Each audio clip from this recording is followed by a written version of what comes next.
வணக்கம் நேயர்களே. வருகின்ற பாராளுமன்ற தேர்தல் 2024ஆம் ஆண்டு 19ஆம் தேதி ஏப்ரல் 19 நடைபெறுகிறது. இன்னும் இந்தியாவிலே பல கட்டங்களாக 7 கட்டங்களாக ஒவ்வொரு 26 மற்றும் ஜூன் ஏப்ரல் மே மாதங்கள் ஒன்று, அப்படி 3ஆம் தேதி 7ஆம் தேதி அப்படி பல வகையிலே நடைபெறுகின்ற நிலையிலே ஒரு பாராளுமன்றத்திலே ஒரு எம்பி எத்தகைய பணியாற்ற வேண்டும், எப்படி அவர்களுடைய பணிகளை செம்மன செய்ய வேண்டும் என்பதை நாம் இந்த வீடியோவிலே பதிவிடுகிறோம்.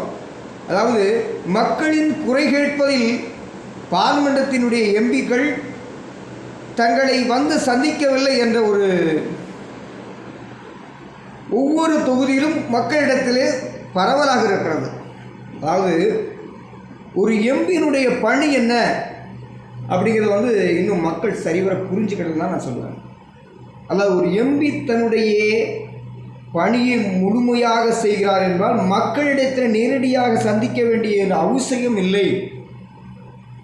6 சட்டமன்ற தொகுதிகள், ஒரு சட்டமன்றத்திலே 2 அல்லது 3 நகராட்சிகள் இருக்கிறது, 5 அல்லது 6 பேரூராட்சிகள் இருக்கிறது, 25க்கும் அதிகமான குக்கிராமங்கள் இருக்கிறது.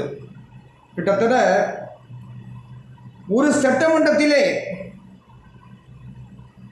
3 லிருந்து 4 லட்சம் வாக்குகளை அல்லது 2 லிருந்து 3 லட்சம் வாக்குகளை கொண்டிருக்கிறது. 6 சட்டமன்றங்கள் என்று எடுக்கின்ற போது 6 3 18 நகராட்சிகள், 6 5 30 பேரூராட்சிகள், 150க்கும் மேற்பட்ட குக்கிராமங்கள் இருக்கிறது. 13 லட்சம் வாக்காளர்கள் இருக்கிறார்கள். இவர்களெல்லாம் நேரடியாக சந்தித்து தங்கள் குறைகளை கேட்க வேண்டும் என்பது உண்மையிலே சாத்தியமற்ற சூழலை அதை நாம் எதிர்பார்க்கக்கூடாது. பாராளுமன்றத்தினுடைய எம்பியினுடைய பணி என்ன, அவர் எப்படி தன்னுடைய பணி செம்மன சிறப்பாக செயல்பட வேண்டும் என்பதை சிலவற்றை மட்டும்தான் நம்ம எடுக்கணும். முக்கியமாக முதல்ல நாம் தேர்ந்தெடுக்கப்பட்ட பாராளுமன்றத்தினுடைய உறுப்பினர் பாராளுமன்றத்திலே வருகை பதிவிடில் எத்தனை நாட்கள் தங்களுடைய வருகை பதிவிடை அங்கு பதிவு செய்கிறார். ஏன்னா ஒரு மாநிலத்தினுடைய குறையும், ஒரு தொகுதியில் தன்னுடைய தொகுதி சார்ந்த குறையும், மாநிலம் மட்டுமல்ல நாடு சார்ந்த குறையும் கூறுகின்ற ஒரு நிலையை இந்த பாராளுமன்றத்தினுடைய உறுப்பினர் தான் எடுத்துரைக்க வேண்டும். அப்படிப்பட்டவர் வீடு வீடாக சென்று குறைகளை கேட்க வேண்டிய அவசியமில்லை. அதற்கு எம்எல்ஏ இருக்கிறார்கள், அதற்கு கீழே நகர்மன்ற தலைவர்கள் இருக்கிறார்கள், பேராளுமன்ற தலைவர்கள் இருக்கிறார்கள், வார்டு உறுப்பினர்கள் இருக்கிறார்கள். இவர்கள்தான் அடிப்படை பிரச்சனைகளை நேரடியாக சந்திப்பதற்குத்தான் அரசியல் சட்ட அம்பேத்கருடைய அரசியல் மாண்பு சட்டத்திலே ஒவ்வொரு துறையிலும் யாரை நேரடியாக சந்திக்க வேண்டும் என்பதற்கு ஒவ்வொரு துறைக்கும் மக்கள் தேர்ந்தெடுக்கிறார்கள். அதாவது தமிழகம் உள்ள மாநிலத்தினுடைய உறுப்பினர் சட்டமன்ற உறுப்பினர் தகை பணியை செய்ய வேண்டும், நகர்மன்ற உறுப்பினர் தகை பணியை செய்ய வேண்டும், வார்டில் இருக்கின்ற வார்டு உறுப்பினர்கள் இந்த பணியை செய்ய வேண்டும். ஒவ்வொருவருக்கென ஒரு தனிப்பட்ட பணிகள் இருக்கிறது.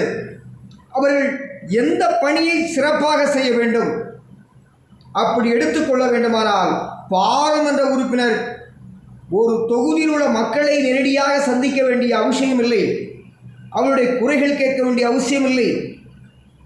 என்னடா அவன் பைத்தியக்கார மாதிரி பேசுகிறானா, இது எப்படி ஒரு பாராளுமன்றத்தினுடைய அதனுடைய குறைகளை எப்படி மக்களிடம் கேட்காமல் பாராளுமன்றத்தில் எதிரொலிக்க முடியும் என்பதெல்லாம். அதாவது ஒரு பாராளுமன்றத்திற்கு தேர்ந்தெடுக்கப்பட்ட பாராளுமன்ற உறுப்பினர் அவர் சார்ந்த தொகுதியினுடைய குறைகள் என்பது மிகப்பெரிய குறைகளை மட்டும்தான் பாராளுமன்றத்தில் எடுத்துரைத்து அதை நம்ம அந்த தொகுதிக்கு கொண்டு வர வேண்டும். இன்றைக்கு ஒரு மிகப்பெரிய மருத்துவமனை அமைக்க வேண்டிய சூழல் இருக்கிறது என்றால் அதை அவர் எடுத்துரைக்கலாம். அதை எடுத்து கல்லூரிகளை, மருத்துவக் கல்லூரியோ கலைக்கல்லூரியோ இதை சார்ந்த விஷயங்களை பாராளுமன்றத்தில் எதிரொலிக்கலாம். அதுக்காக நீங்கள் என் வீட்டில் அரிசி இல்லை, என் வீட்டில் பருப்பு இல்லை, இவருக்கு உடம்பு சரியில்லாமல் இருக்கும்போது இவரை பார்க்க வரல, இங்கே ஊரில் திருவிழா நடக்கும்போது கொடியேற்றவர்கள்லாம் சொல்லக்கூடாது. அதாவது ஒரு பாராளுமன்றத்தினுடைய உறுப்பினரானவர் நாட்டுக்கு நாட்டு மக்களுடைய குறைகளை கேட்கின்ற பொதுவான ஒரு உறுப்பினராக 542 பேர்களும் சேர்ந்துதான் ஒரு பிரதமரை தேர்ந்தெடுக்கிறார்கள். அந்த பிரதமருடைய அரசியல் கட்சியாக இருந்தால் அது எத்தகைய கூட்டணி அமைப்போ தனிப்பட்ட அமைப்பாக இருந்தாலும் அந்த இயக்கம் சார்ந்த பிரதமராக இருக்கிறவர் எத்தகைய சட்டத்தை அங்கு மக்களுக்காக ஏற்றுகிறார், அது நாட்டுக்கு என்ன பலனளிக்கும், அந்த பலனினால் மக்களுக்கு மிகப்பெரிய நன்மை ஏற்பட போகிறதா, இல்லை அதனால் மிகப்பெரிய திண்மைகளை ஏற்படக்கூடிய வாய்ப்பு இருக்கிறதா என்றெல்லாம் ஆராய்ந்து பார்லிமெண்டத்திலே தன்னுடைய உரை நிகழ்த்துவதுதான் முக்கியமான செய்தி. நான் இப்போ சொன்னோம்ல, அதேமாதிரி தங்கள் தொகுதியில் ஒரு மிகப்பெரிய மருத்துவமனை அமைக்க வேண்டும், மிகப்பெரிய கல்லூரி, இதெல்லாம் பார்லிமெண்டத்தினுடைய எம்பியினுடைய ஒரு முக்கியமான வேலையாக நம்ம சொல்லலாம். அதை விடுத்துட்டு எங்கள் வீட்டு ஓடையில் தண்ணி போகலை அப்படிங்கிறது வார்டு உறுப்பினருடைய பிரச்சனை. அதாவது எல்லா பார்லிமெண்டத்தினுடைய உறுப்பினர்களும் எங்கள் பகுதிக்கு செவிச்சப்புறம் வரல, அவருக்கு அவர் எதுவுமே செய்யலைங்கிறது கேட்குறது சரியானது தான். ஆனால் ஏன் வரலன்னு கேட்கக்கூடாதுன்னு நான் சொல்கிறேன். ஏன்னா ஒரு பார்லிமெண்ட் உறுப்பினர் தன்னுடைய வருகையை அதிகமாக பார்லிமெண்டத்தில் பதிவு செய்பவர்கள் தன்னுடைய சொந்த தொகுதியிலே சில நாட்கள் தான் தங்கியிருக்க முடியும். ஒன்று மட்டும் சொல்கிறேன், பின்னால் அவருடைய அவருடைய தனிக்காரியங்களை அவர் சந்திக்க வேண்டிய சூழல் இருக்கிறது. இப்படி ஒவ்வொரு காலகட்டத்தையும் நீங்கள் சிந்திக்க வேண்டும். அதாவது இதை நான் எதுக்கு சொல்கிறோம்னா, கரூரில் மிகப்பெரிய 85% வருகை பதிவுடைய கொண்ட ஜோதிமணி அவர்கள் மேலே என்ன குற்றச்சாட்டுன்னா, எங்கள் தொகுதிக்கு வரல, எங்கள் தொகுதியில் என்னென்னு கேட்கல. அதே மாதிரி டிஆர் பாலு மீது அந்த குற்றச்சாட்டுகள் சொல்கிறாங்க. நிறைய எம்பிக்கள் மீது நான் பிறந்த காலத்தில் இந்த குற்றச்சாட்டு இருக்கிறது. பார்லிமெண்டத்தினுடைய அரசியலமைப்பை பற்றி நீங்கள் நன்றாக தெரிந்து கொள்ளுங்கள். ஒரு சட்டம் வகுப்பதற்கு முக்கியமாக இருக்கின்ற 542 எம்பியுடைய ஆதரவிலே 272 பேருடைய ஆதரவு தேவை. அது ஒரு மாநிலத்தினுடைய உரிமை மீட்பதற்கு, அந்த மாநிலத்தினுடைய குறைகளை போக்குவதற்கு, அந்த மாநிலத்திற்கு ஏற்படுகின்ற சில திட்டங்களை நின்று போராடுவதற்கு, இதற்குத்தான் பார்லிமெண்டத்தினுடைய உறுப்பினராக இருக்க ஒரு போராட வேண்டுமே தவிர தன்னுடைய வார்டிலே விளக்கெறியவில்லை. ஊருக்குள்ளே தண்ணீர் பிரச்சனை சொல்லும்போது ஒரு பெரிய திட்டத்தின் மூலம் இப்போது தென்காசி தொகுதியில் பார்த்தீங்கன்னா ரவியரங்கன் காலத்தில் கொண்டு வரப்பட்ட தாவரமரம் திட்டம், அந்த மாதிரி மிகப்பெரிய ஒரு திட்டத்திற்கு பல கோடி ரூபாயான திட்டங்களை மத்திய அரசால் தான் செய்ய முடியும்னு சொன்னால் அந்த திட்டத்திற்கு பார்லிமெண்டத்தில் குரல் கொடுக்கக்கூடிய ஒரு தன்மையை அந்த பார்லிமெண்டத்தினுடைய உறுப்பினர் செய்யப்படலாம். அதை விடுத்துவிட்டு எங்கள் வீட்டிலே ஒருவர் இறந்து விட்டால் உடனே செல்லாக இருக்கிறது, இல்லைன்னா தன்னுடைய ஊரு, தன்னுடைய கிராமம், கிராமம் சார்ந்த சிறு பிரச்சனைகள், வீட்டில் தெருவில் விளக்கறியலை, ஊழல் தண்ணி போகலை, இந்த மாதிரி பிரச்சனைகளாக நகர்மன்ற உறுப்பினர், மாமன்ற ஊராட்சி மன்ற உறுப்பினர், வார்டு உறுப்பினர்களுக்கு தான் அந்த இது இருக்க முடியும். 13 லட்சம் வாக்காளர்களை நேரடியாக சென்றுட்டு ஒரு நாடாளுமன்ற உறுப்பினர் தன்னுடைய குறைகள் கேட்பதற்கு வருடத்தினுடைய பகுதி நாள்களை செலவழிக்க வேண்டியிருக்கும். எனவே நாடாளுமன்ற உறுப்பினர்களை நீங்கள் அப்படி கணக்கில் எடுக்கக்கூடாது என்பதுதான் என்னுடைய வாதம். பார்லிமெண்டத்தில் எத்தனை முறை அவருடைய வருகை பதிவு இருந்திருக்குது? ஜோதிமணி பார்த்தீங்கன்னா 85% வருகை பதிவிடை சொல்லியிருக்கார், பதிவு பண்ணியிருக்கிறாரு. அதே மாதிரி பார்லிமெண்டத்தில் தன்னுடைய தொகுதிக்காகவும் நிறைய திட்டங்களை போராடி பெற்று தந்திருக்கிறார். அவர் ஒரு சிலர் சொல்லும்போது, நான் கிட்டத்தட்ட 13 பாலங்கள், மேம்பாலங்கள், சரியான பிரச்சனைகள் இருந்த இடங்கள்லாம் போக்குவரத்து, அதை நான் பார்லிமெண்டத்தில் பேசி கிட்டத்தட்ட 10க்கும் மேற்பட்ட பாலங்களை நான் கொண்டு வந்துருக்கணும்னு சொல்லியிருக்காங்க. அதேமாதிரி அந்த தொகுதியில் பெரிய பெரிய ஒரு பிரச்சனைக்குரிய ஹாஸ்பிட்டலோ இல்லை கல்லூரிகளையோ கொண்டு வரதுக்கு நான் போராடிக்கணும்னு சொல்லியிருக்காங்க. தன்னுடைய அந்த கரூர் சம்பந்தமான தொழில் ரீதியான பிரச்சனைகளுக்கும் ஒரு பார்லிமெண்டத்தில் குரல் கொடுத்ததாக சொல்கிறாங்க. டிஆர் பாலுவை எடுத்துக்கொண்டு போனால் நாட்டினுடைய மோடி அரசிற்கு எதிராக அவ்வப்போது குரல் கொடுத்த மிகப்பெரிய ஒரு தலைவர்களிலே டிஆர் பாலு மிகப்பெரிய ஒரு சிறந்த பார்லிமென்ற வாதி என்று தான் நான் சொல்கிறேன். ஏன்னா ஜிஎஸ்டி அமல்படுத்தப்பட்ட போது அதனுடைய குறைபாடுகளை பற்றி பேசும்போதும் சரி, தமிழகத்தினுடைய இந்த வெள்ள பாதிப்பு ஏற்பட்ட போதும் சரி, தமிழகத்தில் வறட்சி மற்ற நிறைய திட்டம் இந்த வெள்ள பாதிப்பெல்லாம் ஏற்படுத்தும் போது நீங்கள் வந்து எந்த விதமான ஒரு நிதியும் ஒதுக்கலை அப்படி பார்லிமெண்ட்லேயே உரையாடிருக்காங்க. அதுக்கு எதிர்ப்பாக இந்த ஜோதிமணி, மாணிக் தாகூர் மற்றும் நிறைய நமது கனிமொழி அவர்கள்லாம் நிறைய முறை அந்த இருக்குது. பார்லிமெண்ட்டிலே மோடி அரசின் மீது கடுமையான வாக்குவாதங்களை வைத்தவர்கள் கனிமொழி, ஜோதிமணி, மாணிக் தாகூர், டிஆர் பாலு என்பவர்கள் மிக முக்கிய பங்காற்றியவர்கள். இப்போ இவர்களில் தான் ஒரு சில இடத்துல சொல்கிறாங்க எங்கள் தொகுதி பக்கமே வரல. அதே மாதிரி பார்த்தீங்கன்னா தமிழச்சி தங்கப்பாண்டியன் தென் சென்னையில் போட்டியிடவர், அவரெல்லாம் ஒரு ட்ரிப்பு நான் நேரடியாகவே அந்த டிவி சேனலில் அவர் உரையாற்றுவது மிக அருமையாக மோடி அரசினுடைய தவறான கொள்கைகளை, தவறான மாநில அரசுகளை வஞ்சித்ததெல்லாம் மிகப்பெரிய அருமையாக உரையாடினவர்.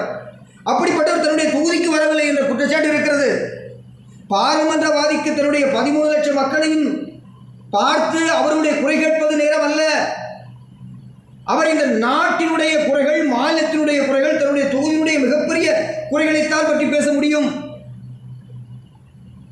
ஒரு திட்டம் வளர்க்கப்படுகிறது, பார்லிமெண்ட்டிலே ஒரு திட்டம் வகுக்கப்படுகிறது. அந்த திட்டத்திலே தன்னுடைய மாநில சார்ந்த தன்னுடைய மாநிலத்திற்கு எந்த வகையான நன்மை ஏற்படுகிறது, இந்த நாட்டிற்கு என்ன நன்மை ஏற்படுகிறது, இந்த நாட்டு மக்களுக்கு எப்படிப்பட்ட இந்த திட்டம் வளர்ச்சி ஏற்படுத்தப்படுகிறது, இந்த நாட்டு மக்களுக்கு எத்தகைய பயனடைய செய்ய போகிறது, அது மட்டுமல்லாமல் தன் தொகுதிக்கு இந்த நாள் எந்த பயன் ஏற்பட போகிறதெல்லாம் சிந்தித்து தான் செய்யணும். இதை பற்றி தான் பார்லிமெண்ட்டில் சிந்தித்து செயல்படணும், சிந்தித்து செயலாற்ற வேண்டுமே தவிர இதெல்லாம் விட்டுட்டு நீங்கள் வந்து எங்கள் வீட்டுக்கு வரல, என் வீட்டு வாசலை பார்க்கல, அவர் செவிச்சுட்டு போனார், எங்கள் வீடு இந்த பக்கம் வாசல் இருக்குன்னு எனக்கு தெரியலை, அப்படிலாம் பேசக்கூடாது. ஒரு பார்லிமெண்டத்தினுடைய உறுப்பினர் தன்னுடைய செயல்பாடுகளை பார்லிமெண்டத்திலும் வருகை பதிவு மட்டுமல்லாமல் திட்டங்களுக்கு சார்பான நல்ல திட்டங்கள் தன்னுடைய ஒப்புகை அளிப்பதும், நாட்டு மக்களுக்கும் தன்னுடைய சார்ந்த மாநிலத்திற்கும் தன் தொகுதிக்கு சார்ந்த மக்களுக்கும் எதிர்ப்பாக வருகின்ற திட்டத்திற்கு எதிர்ப்பாக வாக்களிப்பதும், அதுக்கு எதிர்ப்பாக குரல் கொடுப்பதும் தான் முக்கியமானது. நிறைய நிதி ஒதுக்கி கொண்டு வரக்கூடியது மட்டும்தான் நிறைய நிதிகளை தன்னுடைய தொகுதிக்கு ஒதுக்கப்பட வேண்டும், தன்னுடைய மாநிலங்களுக்கு ஒதுக்கப்பட வேண்டும், தன்னுடைய தொகுதி சார்ந்த மக்களுக்கு எந்த வகையிலெல்லாம் அந்த திட்டங்களை பயனாற்றப்பட வேண்டும் என்பதையெல்லாம் தெரிந்து கொள்ளக்கூடிய ஒரு நன்மை சார்ந்த விஷயங்களை பார்லிமெண்டத்திலே நாடு முழுவதும் இருக்கும் மக்களுக்கும் குரல் கொடுக்க வேண்டிய ஒரு பொறுப்பு இருக்கு. 140 கோடி மக்களுக்கும் நல்ல திட்டத்தை ஏற்படுத்துவதற்கு இந்த 542 எம்பியில் உள்ளவங்க அதை செயல்படணும். நீங்கள் நல்லா தெரிஞ்சுக்கோங்க. அடிப்படை மக்களுடைய உரிமை முதலில் பாதுகாக்கப்பட வேண்டும், ஜனநாயகத்தினுடைய உரிமைகள் நிலைநாட்டப்பட வேண்டும், மருத்துவம், பண்பாடு, கலாச்சாரம் இவைகளெல்லாம் இந்திய தேசத்தினுடைய முக்கிய பங்காற்றுகின்றவை. இவை ஆளுகின்ற இயக்கம் இதை மாற்றிவிடாமல் மக்களுடைய கலாச்சார ரீதியிலும் மக்களுடைய பண்பாட்டு ரீதியிலும் இந்த வகையான ஒரு எதிர்மறையான எண்ணங்களை மக்களிடத்தில் விதைக்கக்கூடாது, அதற்கான திட்டங்களை வகுக்கக்கூடாது. இப்படி அதில் தான் அவர்கள் கான்செப்ட் செய்ய வேண்டும். அதனால் அது அங்கே தான் இருந்தது அதை செயல்படுத்த முடியும். நீங்கள் இன்றைக்கி நான் நம்ம ஊரில் ஒரு வெற்றி பெற்று போன ஒரு பார்லிமெண்ட் உறுப்பினர் நம்ம ஊருக்கு வரல, பார்க்கலை, இது முக்கியம் அல்ல. தொகுதி சார்ந்த பிரச்சனையை பார்லிமெண்டத்திலே அவர் எதிர்கொள்கிறாரா, மாநிலம் சார்ந்த பிரச்சனையை அவர் பார்லிமெண்டத்திலே எதிர்கொள்கிறாரா, மக்கள் சார்ந்த பிரச்சனையை அவர் பார்லிமெண்டத்திலே எதிர்கொள்கிறாரா, மக்களுக்கு எதிர்ப்பான பிரச்சனைகள் பார்லிமெண்டத்திலே அவர் எதிர்கொண்டு குரல் கொடுக்கிறாரா, மக்களுக்காக பணியாற்றுகின்ற முழு பொறுப்பை பார்லிமெண்டத்திலே அவர் செய்வாரானால் அந்த முழு பலனையும் தன் சார்ந்த மாநிலமும் தன் சார்ந்த தொகுதிகளும் தன் சார்ந்த மக்களும் அடைவார்கள். எனவே பார்லிமெண்டத்திலே திட்டங்களையும் மக்களுடைய நலன்களையும் சார்ந்த ஒரு செயல்பாடை வெற்றிகரமாக இவர் ஒரு பார்லிமெண்ட் உறுப்பினர் செய்கிறாரோ அவரே சிறந்த பார்லிமெண்டவாதியாக தான் கருத வேண்டுமே தவிர எல்லா மக்களையும் 13 லட்சம் பேரையும் சந்தித்ததுனால அவர் நல்ல பார்லிமெண்ட் உறுப்பினர் ஆயிட முடியாது. உங்கள்கிட்ட என்ன குறை கேட்க முடியும்? நான் ஒன்று கேட்குறேன், 13 லட்சம் மக்கள் நீங்கள் என்ன மனு கொடுப்பீங்க இந்த பார்லிமெண்ட்டில்?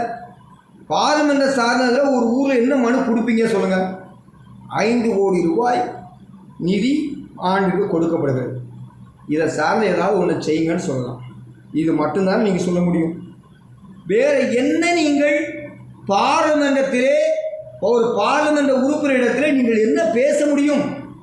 இந்த 5 கோடி ரூபா வர வருஷத்துக்கு 5 கோடி ரூபா ஃபண்டு வரும். இந்த ஃபண்டில் எங்களுக்கு குடும்பத்தை தவிர வேறு எதையும் பார்லிமெண்டத்தினுடைய அந்த தொகுதி சார்ந்த உறுப்பினரிடத்திலே கூற முடியாது. கல்லூரிகள் அமைப்பது பொதுவான திட்டம், அதை ஒரு கிராம சார்ந்து சொல்ல முடியாது. மருத்துவமனை சார்ந்தது ஒரு பொதுவான திட்டம், அது ஒரு நகரம் மட்டும் சேர்ந்து செய்ய முடியாது.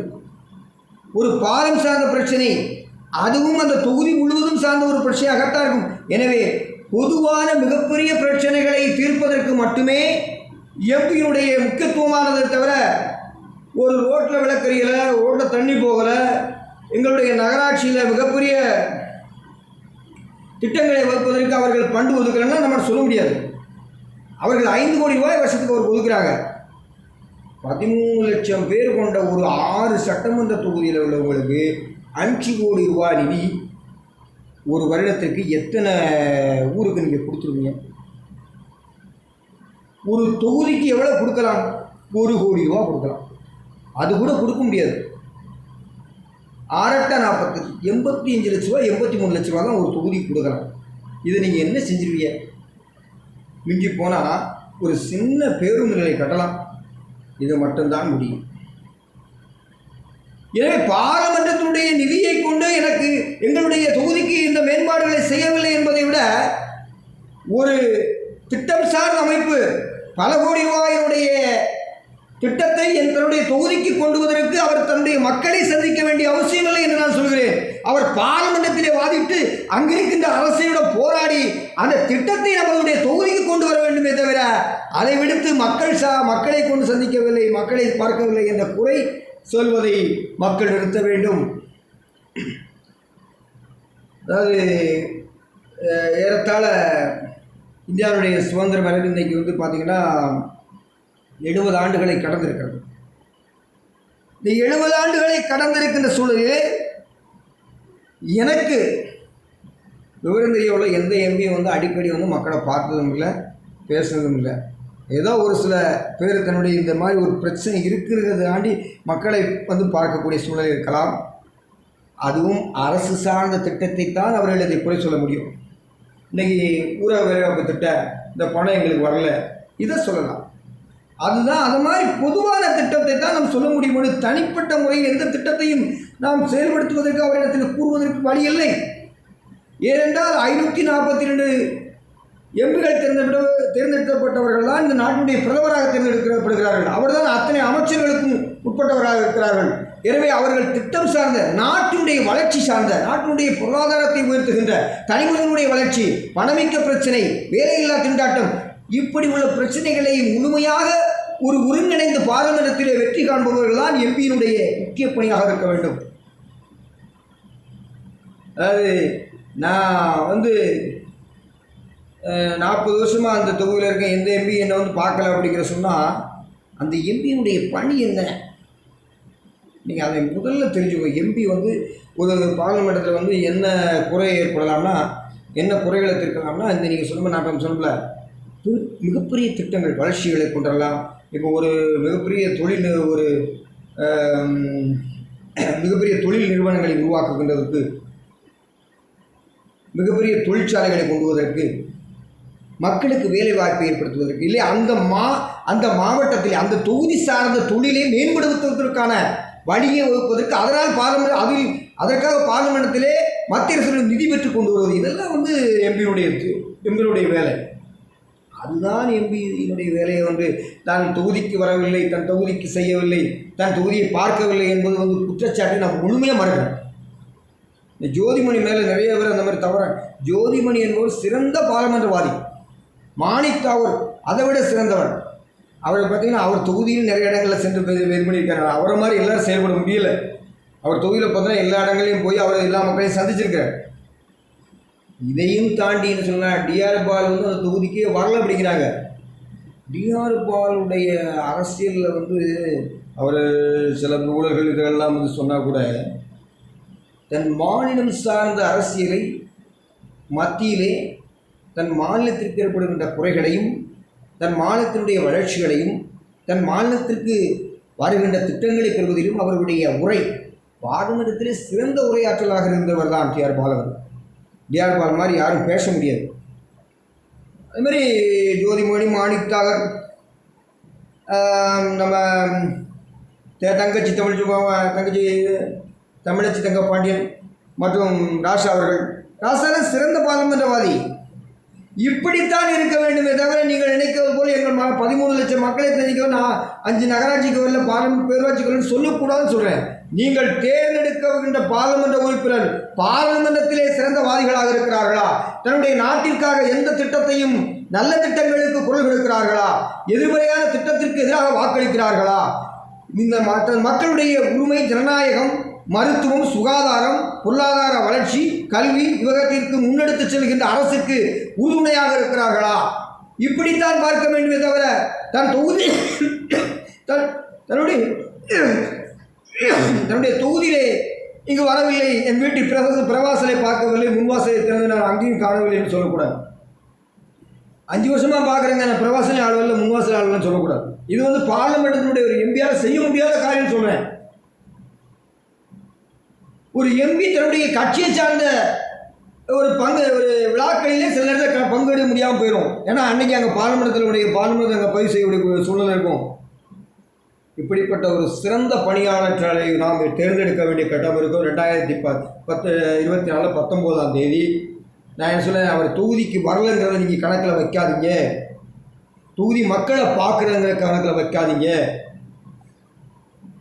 தன்னுடைய தொகுதி மேம்பாட்டை உயர்த்துவதற்காக, இல்லை தன்னுடைய தொகுதி சார்ந்த தொழிலை உயர்த்துவதற்காக, தன்னுடைய தொகுதியிலே கல்வி நிறுவனங்களை உருவாக்குவதற்காக, தன்னுடைய தொகுதியிலே போக்குவரத்து நெரிசல் ஏற்படுகின்ற திட்டம் இதை குறைப்பதற்காக, மேம்பாலங்கள் அமைப்பதற்காக, புதிய ரயில்களை கொண்டு வருவதற்காக, புதிய மருத்துவமனைகளை அமைப்பதற்காக, புதிய தொழில் வளர்ச்சிக்காக, மக்களுக்கு ஒரு தொழில் வளர்ச்சிக்கு ஒரு ஃபேக்டரிகளை உண்டாக்குவதற்காக, தனிமனித வருமானத்தை உயர்த்துக்கொண்ட திட்டங்களை மத்திய அரசோடு சேர்ந்து குரல் கொடுத்து கொண்டு வருவதற்காக, எதிர்கால இந்தியாவில் இளைஞர்களுடைய வளர்ச்சி இந்தியாவுடைய உறுதுணையை ஏற்படுத்தும் என்ற முனைப்போடு வருகின்ற இளைய சமுதாயத்துக்கு ஒரு மிகப்பெரிய வேலைவாய்ப்புகளை உருவாக்குவதற்காக, வறுமை, பஞ்சம், தன்னுடைய தொகுதி சார்ந்த விவசாய குறைபாடுகள், அந்த தொகுதியிலே உற்பத்தியாகப்படுகின்ற விவசாய பொருட்கள் அதனுடைய விற்பனை கூடங்கள், அந்த பொருளை பாதுகாக்கக்கூடிய இந்த மாதிரி ஒரு முக்கிய அம்சங்களை கூடிய திட்டத்திற்கு அவர் கை கொடுத்திருக்கிறாரா? இதை அவர் செய்திருக்கிறாரா? இவருக்கு வாக்களித்தால் அத்தகைய வெற்றி நமக்கு கிடைக்குமா? இவர் பார்லிமெண்டத்திற்கு சென்றால் மிகப்பெரிய வளர்ச்சி நாட்டிற்கும் இந்த மாநிலத்திற்கும் இந்த தொகுதிக்கும் ஏற்படும் என்ற உண்மை தன்மை இருந்தால் அவரை நீங்கள் தேர்ந்தெடுங்கள். அதை விடுத்து இங்கேருந்து நீங்கள் ஓட்டை போட்டு அனுப்பி அவன் அங்கே போய் டீ வடை காப்பி சாப்பிட்டுட்டு பெஞ்சில் தூங்கிக்கிட்டு வரவங்களுக்கு நீங்கள் வாக்களிக்காதுங்க. இன்றைக்கி தமிழ்நாட்டில் 40 எம்பிகள் போன முறை நான் கட்சி சார்ந்து பேசாமல் 40 பேர் 40 எம்பியில் எத்தனை எம்பி மேலே போய் பேசியிருக்காங்கன்னு உங்களுக்கு தெரியும். ஒரு முனைப்பு காட்டுகின்ற தன்னுடைய ஆற்றல் மிக்க ஒரு அதிகாரத்தை ஆற்றலோடு அறிவித்தல் விவேகத்தோடு பார்லிமெண்டத்தில் எடுத்துரைக்கின்ற ஒரு உறுப்பினரை நீங்கள் தேர்ந்தெடுக்கப்பட வேண்டும். அது மட்டுமல்ல, இந்த தேர்ந்தெடுப்பு எதிர்கால இந்தியாவை மிக பிரச வல்லரசாக்கக்கூடிய ஒரு திட்டத்திற்கு தொழில்வளர்ச்சி, கல்வி வளர்ச்சி, வறுமை, பஞ்சம், விலைவாசி உயர்வு இதையெல்லாம் செம்மையான சிறப்பான நடத்துகின்ற ஒரு அரசை உருவாக்குகின்ற ஒரு எம்பியை, ஒரு பார்லிமெண்டவாதியை, பார்லிமெண்ட் உறுப்பினரை நீங்கள் தேர்ந்தெடுக்க வேண்டும். வருகின்ற பார்லிமெண்டத்திலே சிறந்த பார்லிமெண்டவாதிகளை உங்கள் மத்தியிலே தேர்ந்தெடுங்கள். நாட்டுடைய வளர்ச்சி பாதைக்கும் நாட்டுடைய இறையாண்மை, வெறுப்பு அரசியலை ஒதுக்குவது, மக்களுக்காக பாடுபடுவது, மக்களின் பிரிவினைவாதத்தை ஊக்குவிக்கும் எந்த அரசையும் எந்த கட்சியும் நீங்கள் அங்கீகரிக்காதீர்கள். இந்த நாடு அமைதி என்ற சூழல் இருக்கும்போதுதான் மக்கள் தனிமனித வளர்ச்சியும் மக்கள் நாட்டின் வளர்ச்சியும் மாநில வளர்ச்சியும் ஏற்படுமே தவிர பிரிவினைவாதம் ஒவ்வொருடைய போர்க்களம் ஏற்படும் போது நாட்டினுடைய வளர்ச்சிக்கு பின்னோக்கி தள்ளப்படும். எனவே இதையெல்லாம் நீங்கள் ஆராய்ந்து வருகின்ற 2024 19ஆம் தேதி அன்று மிகப்பெரிய ஒரு சிந்தனைமிக்க ஆற்றலோடு உங்களுடைய வாக்குகளை எங்களுடைய அணி என்று சொல்லக்கூடிய இந்தியா கூட்டணிக்கு தர வேண்டும் என்று தாழ்வுடன் கேட்டு உன் பொற்பாதம் பெற்று வணங்கி கேட்போம். நன்றி, வணக்கம்.